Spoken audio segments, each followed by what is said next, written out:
कहा था ना, 31 मई से बदलने वाला है सब कुछ। अब वो घड़ी आ चुकी है जब पर्दे उठेंगे और असली खेल शुरू होगा।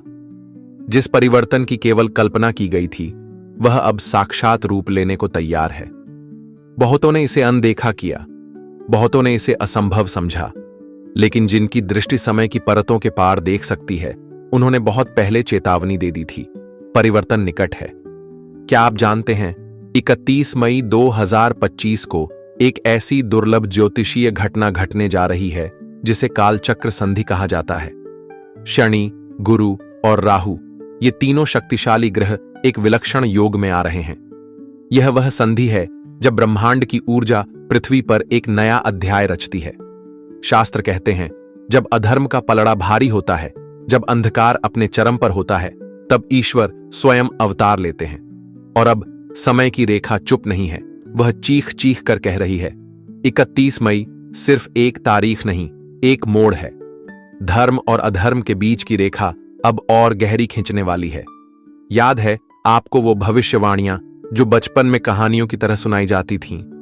जब उत्तर दिशा में शनि चुपचाप देखेगा, जब गंगा का प्रवाह असमय पलटेगा, जब समय सामान्य न लगे, तब कल्कि का संकेत मिलेगा। और अब समय वही है।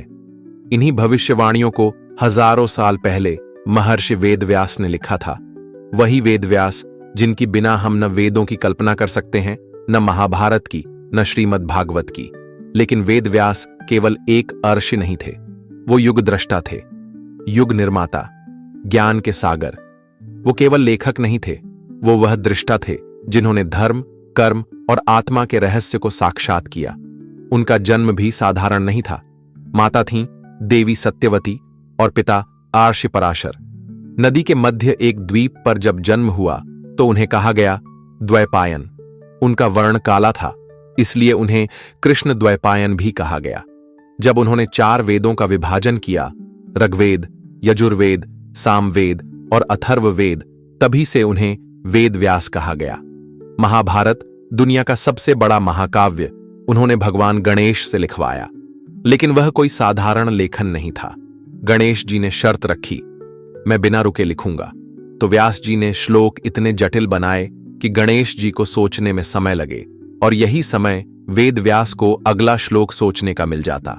महाभारत ही वह ग्रंथ था जिसमें भगवद गीता का ज्ञान समाया। वह ग्रंथ जो हर युग में प्रासंगिक रहेगा। लेकिन फिर भी वेद व्यास के अंतर्मन में शांति नहीं थी। नारद मुनि ने उन्हें बताया, तुमने धर्म लिखा, नीति लिखी, कर्म लिखा, लेकिन भक्ति नहीं लिखी। तब उन्होंने रचा श्रीमद् भागवत महापुराण, जिसमें भगवान श्री कृष्ण की लीलाएं, रास और भक्ति का अमृत है। कुछ मान्यताओं के अनुसार वेद व्यास चिरंजीवी हैं, आज भी जीवित हैं।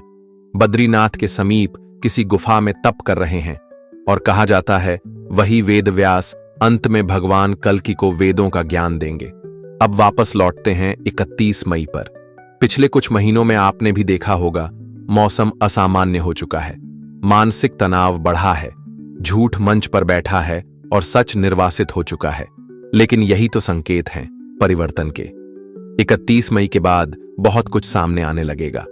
जो पर्दों के पीछे था वह अब सामने होगा। सच्चाई और झूठ की रेखा अब बिजली की तरह चमकेगी। कुछ कहानियों के अनुसार हिमालय के एक गांव में एक युवा तपस्वी ने 12 वर्षों की साधना पूरी की है। वो बाहर से साधारण लेकिन भीतर से दिव्य है। वो दिखाई नहीं देगा, लेकिन उसका कार्य हर उस व्यक्ति के जीवन में प्रभाव डालेगा जो सत्य की राह पर है। अब सवाल उठता है, आप पर इसका असर क्या होगा? यदि आपने जीवन में सत्य का साथ दिया है तो आपका मार्ग प्रशस्त होगा। यदि आप अन्याय के सामने चुप थे तो अब प्रश्न उठेंगे, और यदि आपने माया को ही ईश्वर मान लिया है तो समय कठिन हो सकता है, क्योंकि अब असली खेल बाहर नहीं, भीतर से शुरू होगा। 31 मई के बाद घटनाएं तेजी से घटेंगी। किसी बड़े नेता का पतन, किसी साधारण व्यक्ति का उभार, अग्नि, जल, वायु में असंतुलन, और इन सब के बीच एक बात साफ हो जाएगी, जिसे तुमने नजरअंदाज किया वही अब निर्णायक बनेगा। तो क्या कल्कि अवतरित हो चुके हैं? क्या कालचक्र घूमना शुरू कर चुका है? क्या यह वही क्षण है जिसका हजारों वर्षों से इंतजार था? इसका उत्तर मैं नहीं दूंगा। न कोई और। उत्तर आपको खुद खोजना होगा, अपने भीतर। कहा था ना, 31 मई से बदलने वाला है सब कुछ। अब असली खेल शुरू होगा। हर मुखौटा गिरेगा, हर आत्मा को खुद से सामना करना होगा। अगर यह संदेश आपके भीतर कुछ जगाता है तो इसे साझा करें। कमेंट में बताएं, क्या आपने भी कोई परिवर्तन महसूस किया? क्या आपके जीवन में भी कुछ असामान्य घट रहा है? क्योंकि अब धर्म लौटेगा, समय बोलेगा और तुम